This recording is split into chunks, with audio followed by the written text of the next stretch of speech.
To some brief committee updates before we get into our program.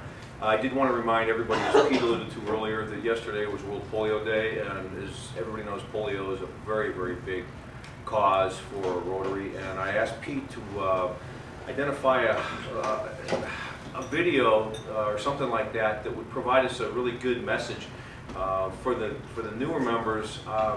Who may not be aware of just how important this cause is to Rotary.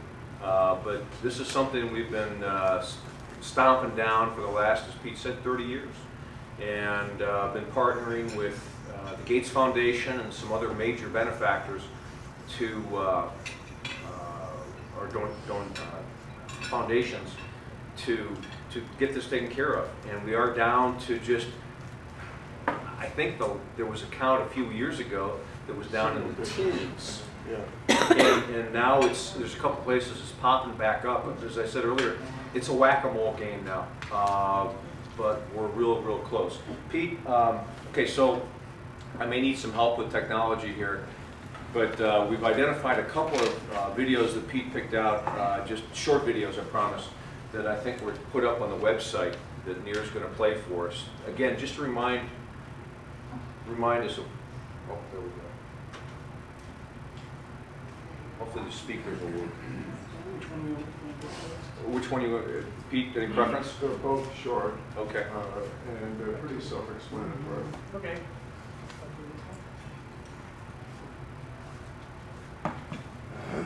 This is a true story about a disease so prolific it has been called the world's greatest crippler. This is a tragic story that has affected millions of people, especially children.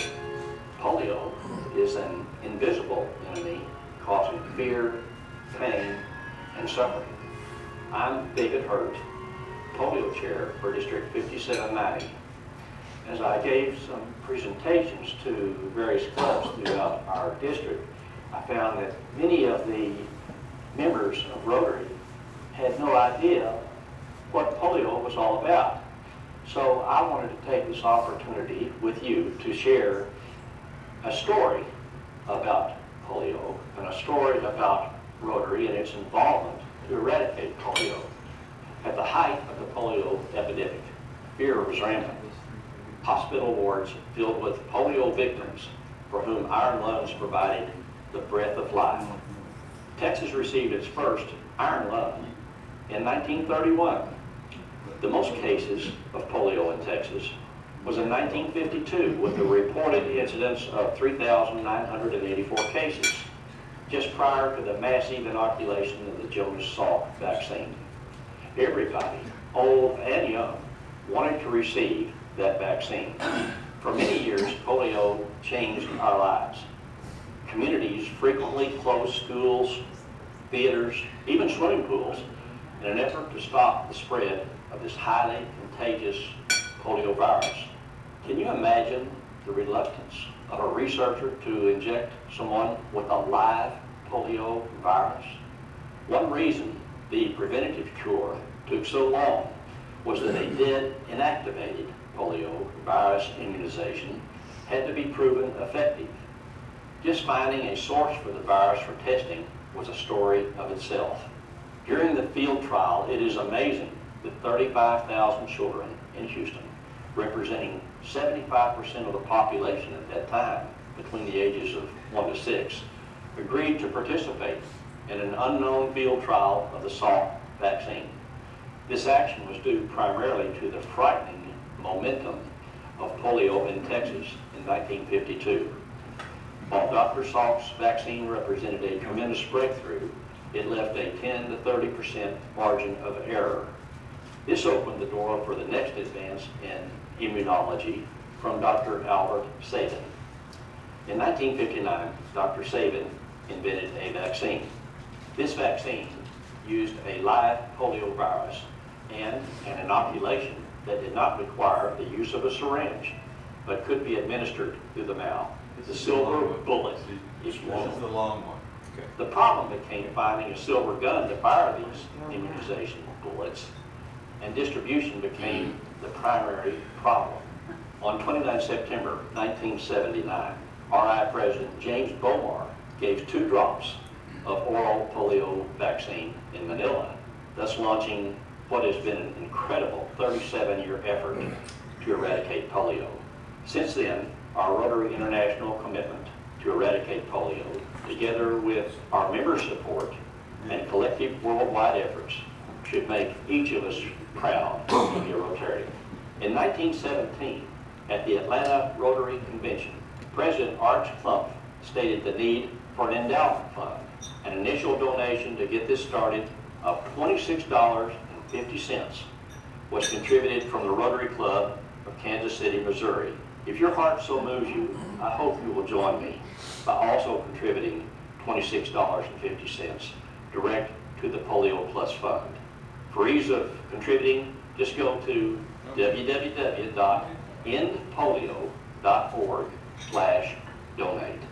When this debilitating disease is finally eradicated from the face of the earth, won't it be nice to tell our children and our grandchildren what a tremendous accomplishment that we as Rotarians have achieved? This will be only the second disease ever eliminated. To date, an estimated 15 million children have been freed from this debilitating disease. About 2.5 billion children have been inoculated, representing 1/3 of the world's population, not counting the millions of hours donated and approximately $1.8 billion from all Rotarians. Fortunately, we have a strong team in our district that is working together to raise donations and contributions to fight this disease throughout the world. I'm so proud of each and every one of them, not only because of the friendships developed, but because of the end result. You know, after learning so much about polio, I've learned that it's impossible not to be excited about the work Rotary has done in saving so many children's lives from the paralysis of loss of a leg or loss of an arm, or even worse, confined to an iron lung for the rest of their lives. To do this and to save one child from this is so significant. But to put 15 million children in that number is just almost incomprehensive. Makes one really proud, makes me proud to be a Rotarian. To help, I hope you will become as passionate as I have become after learning what Rotary has done to eradicate this disease. And that is to initiate a donation through specifically the Polio Plus Fund of $26.50. Your contribution will buy many doses of vaccine to make sure that this disease is eradicated from the face of the earth. Thanks, Nick.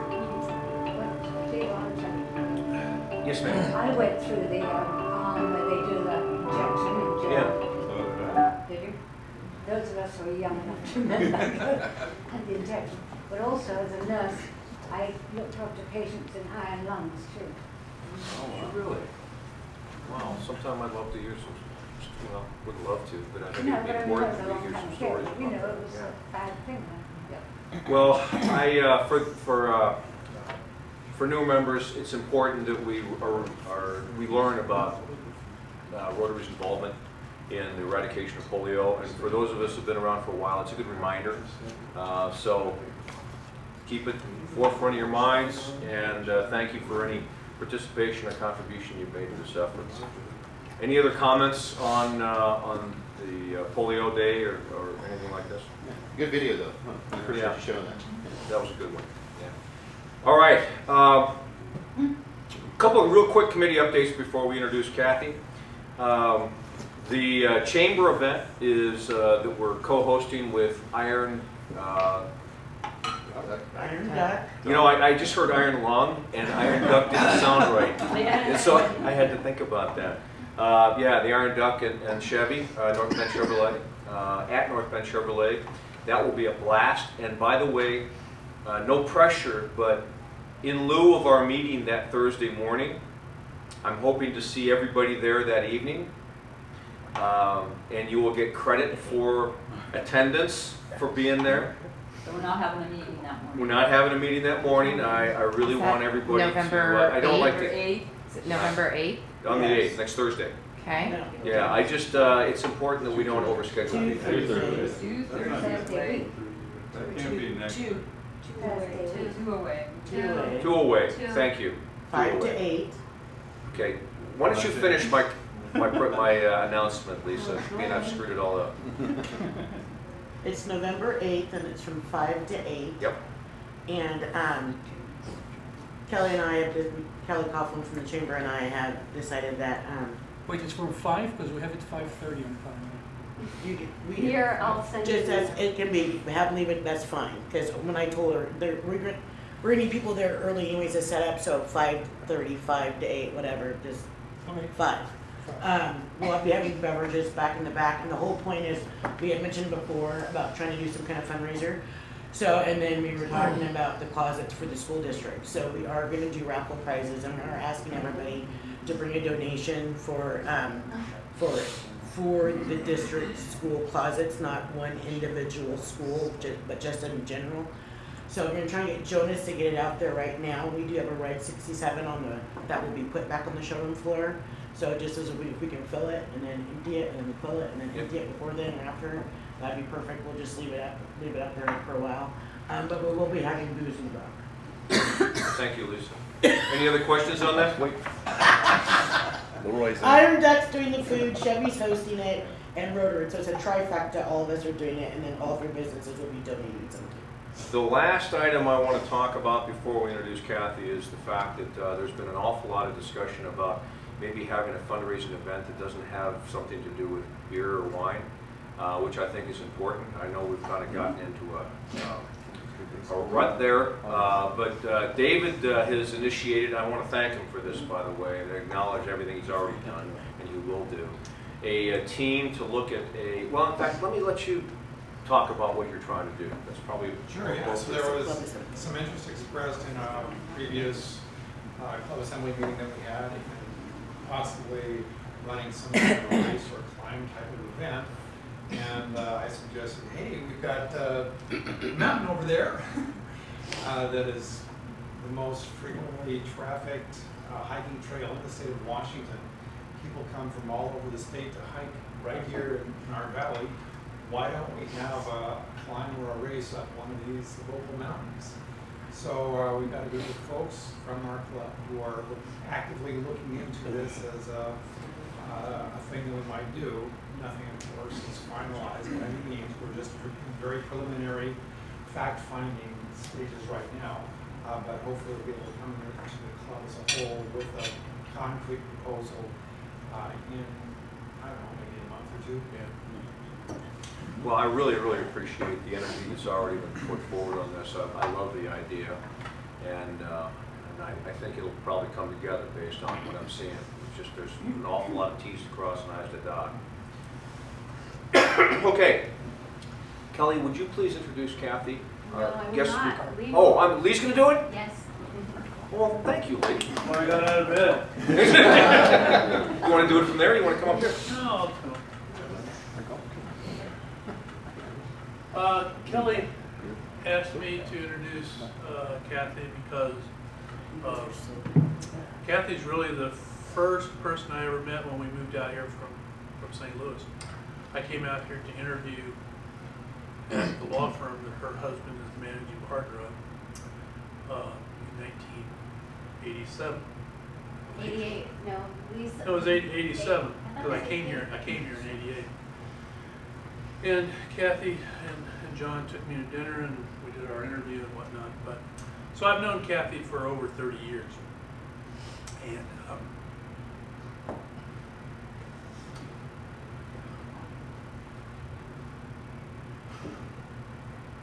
I get a little emotional thinking about her life compared to mine.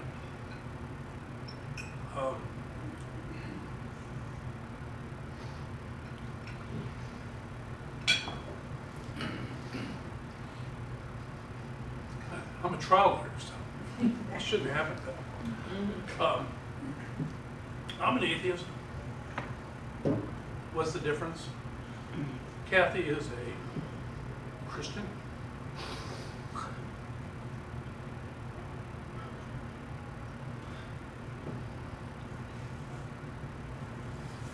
sorry, but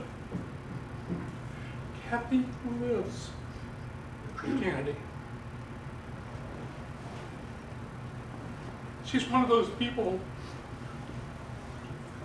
to know her is to admire Christians. Wonderful person. She's given her life. In terms of her bio, she's a 38 years, 36 years teaching ice skating. That's how she met her husband, actually. He was a student of hers, adult ice skater. So she spent many years doing that. In 2001, I think, Kathy, you first went to Guatemala and started working with people in poverty in Guatemala. A lot of people go and they make one trip and they go, oh yeah, I went to Guatemala, I did this charitable work. Kathy's been going 3 or 4 times a year since then. Still does. She's a wonderful person. She's going to tell you about it. And a good friend. Thank you.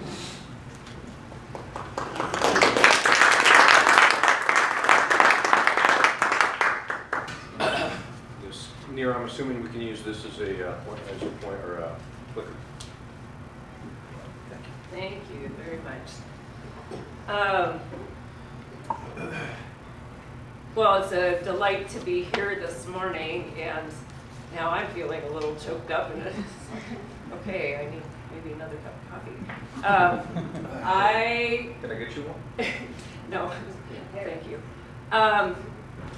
Yes, I went to Guatemala my first time October 2001, which was 1 month after 9/11. I had family and friends thinking that I had completely lost my marbles, and one of my close skating friends was going to offer to pay whatever my trip was going to cost me. She would match that to keep me home. She would give a donation to the sending organization, and she said, you have no business getting on an airplane and leaving Seattle at this time with what's going on in our country. And I just was very convinced that going to Guatemala was going to be safe and I was going to be okay.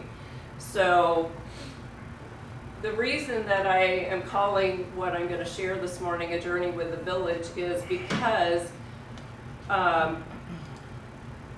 3 congregations, mine and 2 other local congregations, actually partnered with a small 25 family village in Guatemala called La Esperanza, and the organization Agros International. And Agros International was founded by a local attorney, Skip Lee, and he's written columns for the PI for many years, and is a wonderful man and great attorney. So my journey with Guatemala began in this very place, La Esperanza, which back then was beautiful raw land. The family, 25 families had been selected to live on this property, and with the agreement that they would learn better. It's a very poor agricultural region, and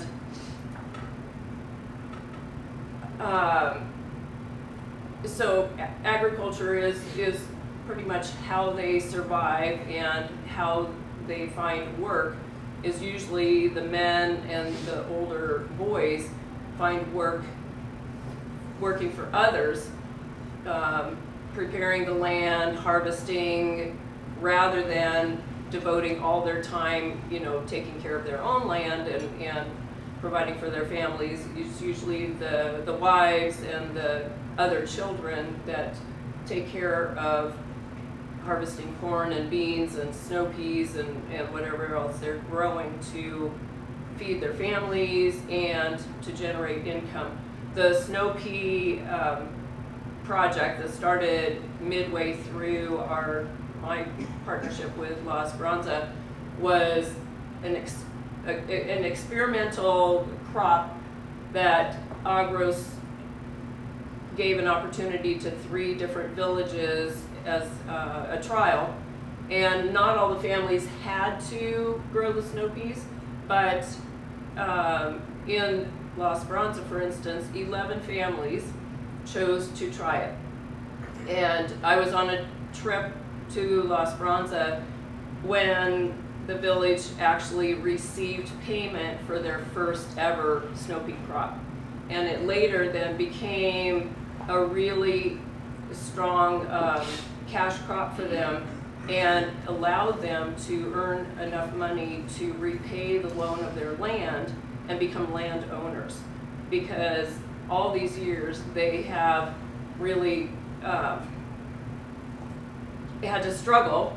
They did not have an opportunity to own land, and they were caught in as innocent victims between the army and the guerrilla during the 36-year civil war that happened up in the Achille region, the highlands of Guatemala. So that's a little background. This shot was actually taken on day 1 of my first visit to La Esperanza, where the community leadership had lined up the families and lined up our team and paired us up with a specific family to work with. And like Lee said, I've taught ice skating for 36 years, so most of my career was bundled up in long underwear and down coats and, you know, standing on my feet and teaching. And so to do physical labor, which, you know, with very primitive tools, I've never worked so hard and sweat so much as on my early visits to this little community.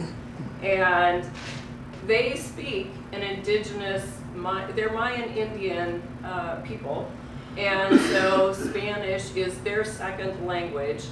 So I'm paired up with a widow woman and her son for 5 days, and with knowing no indigenous language, of course, except for a couple words we did learn to say hello and thank you. And I didn't speak, well, I still don't speak Spanish. I've gone 30 sometimes and I still can't speak Spanish and speak with them and have a conversation. So by the end of the week, I was just a blubbering mess. I couldn't stop crying. We had a farewell time together, and they said, would you like to, anyone on the team, come up and say a few words? The tears were running down my face. I'm thinking, what in the world is going on with me? I was just an emotional mess. And something happened to me on that visit, and my life has never been the same. My husband and I had never traveled to Central or South America. That never was a place that really caught our attention. So, you know, I really don't know. Well, I do now. I didn't know why I was being nudged to make this trip. But these families in this village are my extended family. I have a very tiny biological family, and I feel like these 25 families are my extended family, and I know that I care so deeply for them, and I know that I am loved by them as if I was part of their family as well. So in those early years, in the early trips, we did things from hauling cinder blocks. They didn't have a road yet, from the main road where all the materials for their homes, cinder blocks, rebar, gravel for making cement. So we hauled these cinder blocks and bags of gravel on our back up this narrow, slippery, muddy trail to each individual home around La Esperanza. And depending on the time of the year that we were visiting, we were either helping to clear the land, haul the cinder blocks, mix cement, and just a number of things. But the Guatemalans are very short. They're very tiny people, but they're so strong. I mean, they can work circles around us gringos. And I'm quite sure that the 5 days that we stepped into their lives, we definitely slowed them down. And because they could, as much help as we thought we were providing, we definitely slowed them down. But in the long run, over the years, they just really, we built such strong relationships, even though we had the language barrier. So, as you can see, the corn is, David, who's standing with the bag of corn on his back, is 6'3". And the corn towers over his head. So you think, well, how do these small people harvest their corn? And so they wait till it's very dry and hard. You can see the corn cob in his hand. The purpose of the corn is to, pound the kernels off the cobs and use the corn in the corn grinder to make their tortillas every day. Morning, lunch, and dinner, their diet is black beans and corn. Not a lot extra in that. I mean, it's just typical food in that area. On one of the when they first moved onto their land, the first thing that they did was divide up the farming land and planted seeds for corn and beans before they even started breaking ground and building their homes, because food was a necessity. And so this was my second visit, and it was in January, and that was harvest time. So we helped harvest corn, and of the 25 families, there were 6 widow families that had no husbands. Their husbands had been killed during the Civil War. And the story behind this photo was the families had harvested their own corn, and of course the widows had harvested theirs. But the leadership of the community had decided we would like to pick some extra corn, donate some extra corn of ours to the 6 widows. And there was a ceremony about the bags of corn, and they told us, because of your example, and we're thinking, gosh, we've only been here twice, what are you talking about? But they felt compelled to give the widows an extra bag of corn to be generous. They felt that our coming to visit them showed our generosity. And so it was kind of mind-boggling to think that because of our example that they were giving these bags of corn to the widows, and it was very touching. So this photo is the majority of the La Esperanza families sitting on the steps of their school at the end of our partnership with them. So we partnered with them from 2001 through 2007. And at the end of that partnership, Agro said, well, because the village was financially at a point where they didn't need the financial support of the 3 congregations anymore. So we said, and when you have a financial partnership, you have the privilege of going down and visiting the village, building relationships with them, and just seeing how they are progressing in their lives and improving, and hopefully trying to break the cycle of poverty. So we thought, oh, okay, so now that they don't need our financial support anymore, do you have another village that we could partner with? And they said, well, yes, we do, because we wanted a village that was in the same region so that we could spend 4 days visiting the new village, La Bendición, and spend 1 full day going back to visit our dear friends in La Esperanza. So we did that. Well, 2011 came around and Agro said, okay, we're in the same position, they're doing better, we don't need your financial support anymore. And we said, well, do you have a third village that we can partner with? And they said, no, we don't. And we thought, uh-oh, what are we gonna do now? Because we're not just, 2011, I've been going 10 years now. There's no way that I'm just gonna stop going to Guatemala. And we thought, gosh, what are we gonna do? So we gave a lot of thought, and the Guatemala government only provides education through the 6th grade, just primary school. After that, parents then are needing to pay to go to public or private school for junior high, high school, and beyond.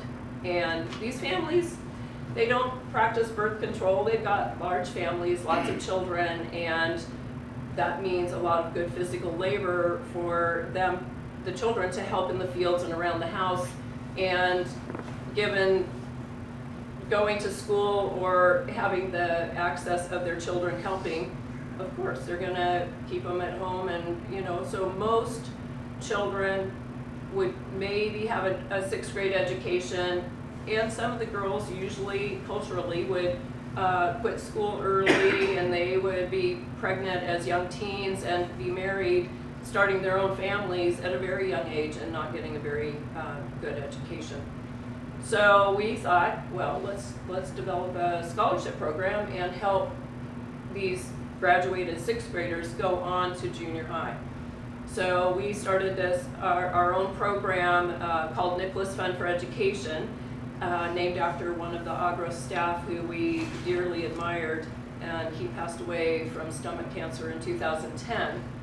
And it started with 13 students in 2012, and we used an attorney from Skip Lee's law firm to get our nonprofit 501c3 status, and the ball started rolling. And so in the early years of our visits to the 2 villages, Agros had a policy of a no-gift policy. Teams were not allowed to take things down to give the families or the children, because if a team gave something and the next team didn't, the families would wonder, well, why?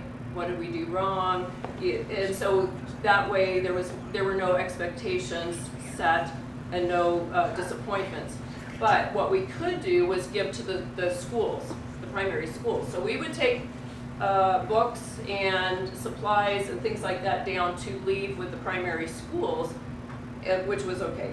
And so this little guy, who now actually is one of the students in our school that we're running in the town of Neva, was intrigued, and he's got a book of Curious George, but he's adorable.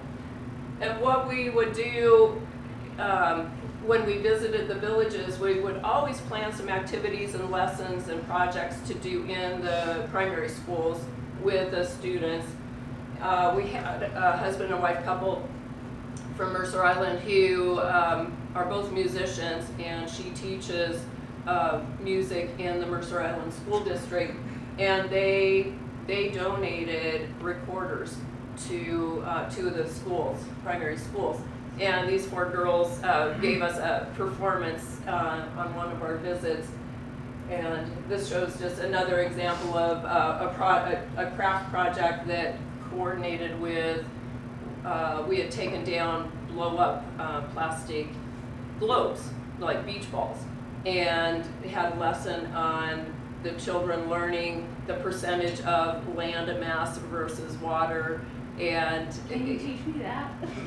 well, I didn't do that lesson, but it was, the kids were fascinated with it. We actually took them outside and tossed the ball around, and when they caught it, they were asked, okay, where's your right index finger? Is it on land or is it on water? And so just the ratio of how many times the ball was tossed back and forth and how many times your finger landed on water versus land. So anyway, they're just doing a craft project here. Well, so we've always had in the back of our minds, we never knew that we were going to start this education program when we started these visits to Guatemala. but we always have been involved in the primary schools. And so, like I said, in 2012, we started Nicholas Fund for Education, and just in 2016, actually opened up our own school. We're operating our own school.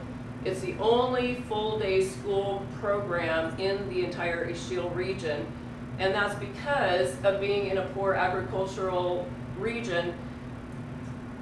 The children, primary kids go 7:30 till noon, and then they're free in the afternoon to work with their families. And junior high also, morning to noon, lunchtime, then they leave school and they are free to work with, either have a job or work with their families.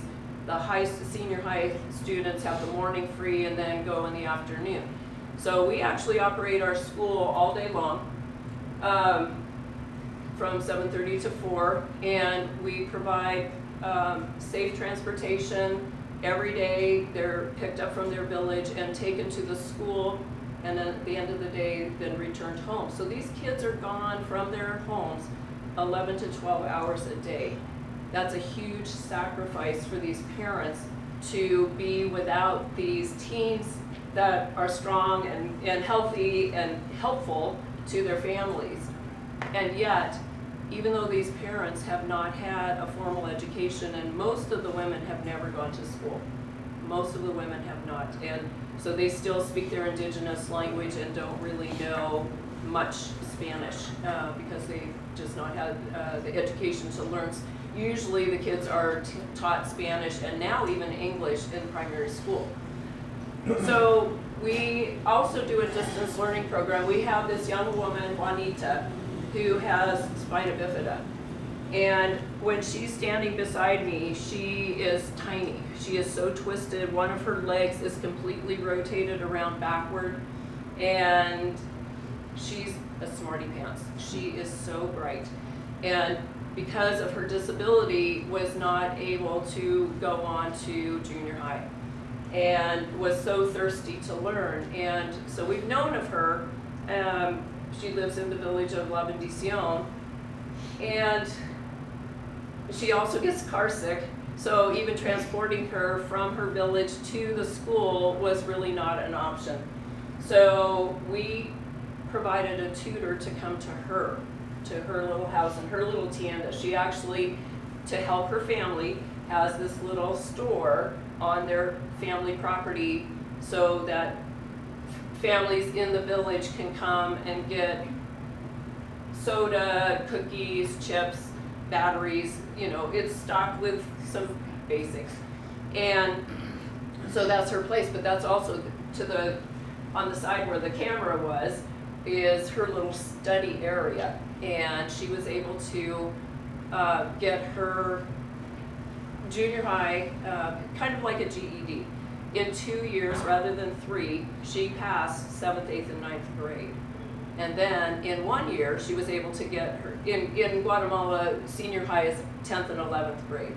And so she did 10th and 11th equivalent in 1 year rather than taking 2. So, okay, so this is her with her older sister. And so her sister is, shorter than I am. I'm 5'5.5", and Anna is shorter than I, and you can see how tiny Juanita is. They both actually graduated the same day, even though Juanita did it through a different program that we provided her. But this was the start of the distance learning program. Then we 3 years ago, started sending 2 teachers and a tutor to a village that's on a good driving day, 45-minute hour and a half drive one way if it's not rainy season and the roads are decent. Well, they're never decent, but in the rainy season, which is 6 months of their year, it's rainy, muddy, and very slippery. And so we, instead of transporting all the Via Hortensia Uno students, we actually sent teachers and tutors to them. And I love this photo because this is a mom who has 2 daughters in this particular village, and next month on November 14th, the students who have never in this village had an opportunity to go to junior high before because it's so remote.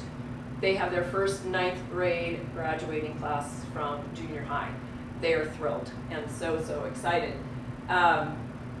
So it's just a nice way. We've got other distance villages that are hoping that they can participate in our program too, but we at this moment don't have funding for that. So anyway, so we offer this distance learning program. This is a map, it's hard to read, of the yellow pinpoints are the villages. We actually are working with 8 villages now, whereas we started with just 2 villages and 13 students. We're now working this year with 8 villages, and we have 80 students, including the Via Hortensia distance learning program. And so this was graduation day last year with the junior high students in the front row and the senior high students with the caps on. It's a proud day for these kids and for their parents. Graduation is a very special occasion for them, equivalent to a wedding or anything that's special. These families don't have a lot of clothing, a lot of nice things. They're poor, and yet the parents will wear their nicest clothing to come to graduation day. And dads who ordinarily would choose to work and provide for their families will take the day off to attend their son or daughter's graduation, which is a big sacrifice for them because, one dad shared with me that he had an opportunity to actually go with a truckload of men to a finca, which is a plantation, where they had an opportunity to have work. And they usually make $3.30 a day with this type of work. And he chose, instead of going with that truckload of men to have a secure job for a week, he chose to miss that opportunity to come to his daughter's graduation ceremony, which was just really touching to me because I knew how desperate they don't have work every day. And to have a assured, guaranteed income for 7 days, he missed out on that because he chose instead to attend his daughter's graduation. So, okay, I'm gonna skip this. I was gonna take you on a video tour of our campus, but instead just show you, this is our Nicholas Christian School. We currently lease a building for the Monday through Friday school day. This is the entrance of the school.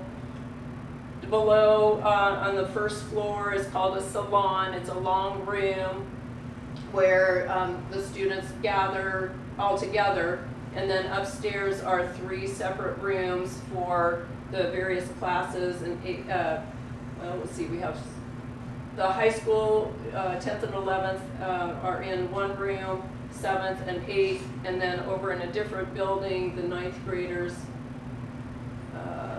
Up here on the 2nd floor is the 9th grade classroom and a computer lab, and on the 3rd floor is the science lab.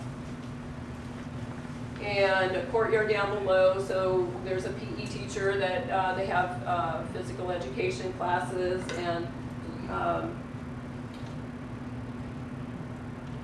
activities during the course of the day. So our lease with this, there's a church across the street that we actually lease this building from, and with the option to lease 1 more year through 2019, which of course we will do. But we knew that time is ticking, and the 8 villages that we serve right now are closer to another town called Kutzal. And so right now, a good portion of our budget is providing the safe transportation for the day. So we have a foundation in California that has been involved with another village near La Esperanza, as a matter of fact.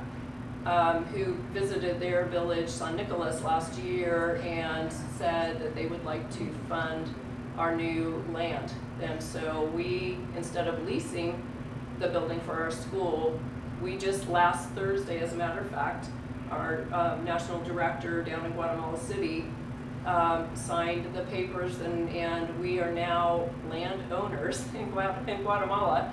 And the next step will be building a new school that will be near the town of Coatsal, closer to where our students live. So it will give us the opportunity to serve more students and provide more hope for these young people. It's just been an amazing journey for us to see how education can actually make a difference and break the cycle of poverty.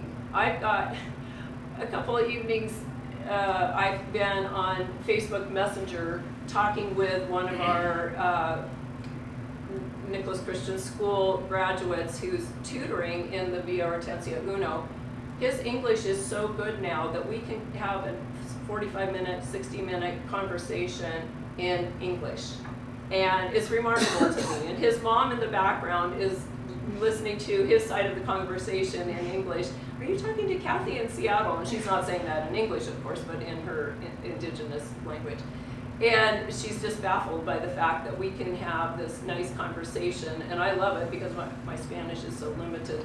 Yeah, it's quite remarkable. And the kids have always, and the parents have always been so grateful and saying, oh, we wish we could repay you, thank you. And I've always said to the children, the best payment you can give to us is trying your best and working hard every day at school and taking advantage of this education, because what you learn, what's in your head, can never be taken from you. It can't be stolen. Material things, they can steal, and people will. But whatever education you receive, it's yours for life. And, work your hardest and do your best so that you are going to have a brighter future for you, your family, your one-day spouse, and your children, and the future generations.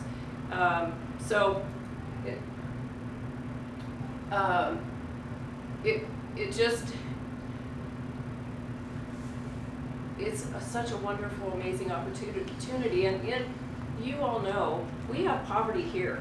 The Seattle area, we've got poverty here.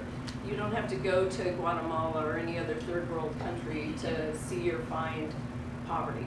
There's plenty of need around the world. But this is where I ended up, and this is where my heart is. And so it's my home away from home, and I look forward to every time that I have a chance to go down there. So I'm always, hoping and wishing for other people to partner with us, and certainly if you know any other, I'm just going to be blunt and say, if you have any other church relationships that we're always looking for church partners and any business partners to work with us and help provide this education for these young people, which is really going to be a life-changing and important. And you're leaving soon. Yes, Congratulations. November 7th, yes. What churches are you affiliated with? What are the three? Well, currently, the original three were Mercer Island Covenant, which now is called Evergreen Covenant, that's my church, Bellevue Presbyterian Church, and Chapel Hill Presbyterian Church down in Gig Harbor.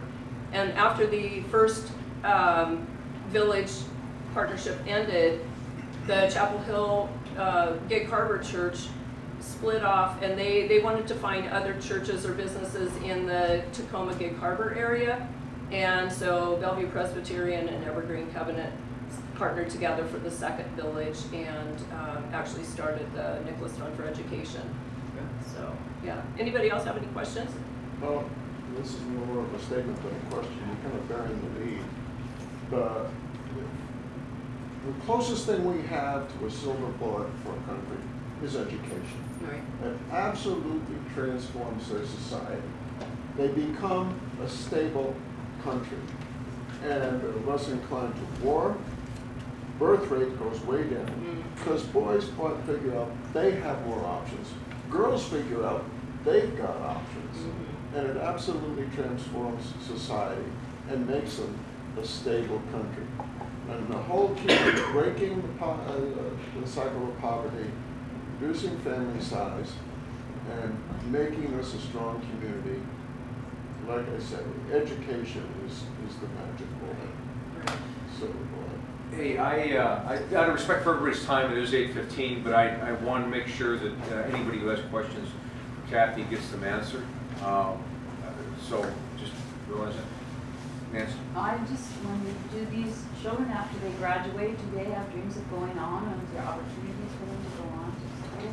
Yes, as a matter of fact, we have another program that after they graduate from senior high, that they can do a university program that's just on Saturdays, and it's they start at 7 in the morning and go till 5 p.m. It's 5 classes during that time frame.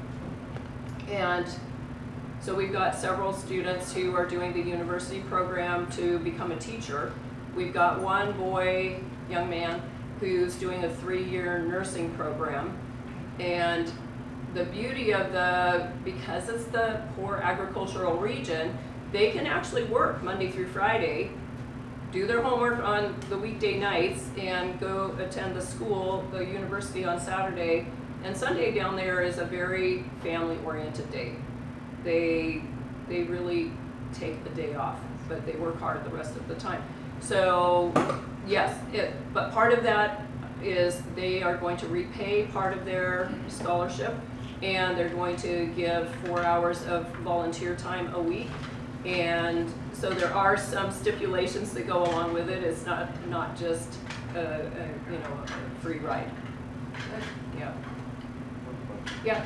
I noticed in your material there's opportunity to volunteer. Yes. Can you expand on what's needed? And obviously you need cash, but Right. what are the volunteer opportunities? Oh gosh, I wonder if I can go back. Well, It does say on this page, okay, communication, social media, instruction, Yeah. education advisor, and village ed. right. Any current or retired school teachers, we'd love to have them working with our education committee. We have on our board, everything is volunteer basis. I don't know of too many organizations where almost all of the money that is donated goes to the students. I mean, yes, we are paying the staff, the teachers and the principal and our country director, because here we are up in Seattle, and we have somebody that's honest and trustworthy in Guatemala running our program down there that we respect and trust very much. So almost everyone on the board is working and not retired, and so to have some help, like our finance department, we have an accountant, and a good friend of hers works with her, and a retired accountant just came on board a year ago to help them.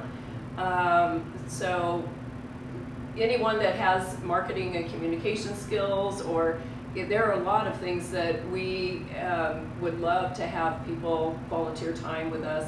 We have an annual fundraiser, and even if people can just come and help us set up and be available that day of, things like that. Walton there, you're gonna do some webcasts. This is a great example of while we have lots to do in the valley to help people in need, whether it be students or adults.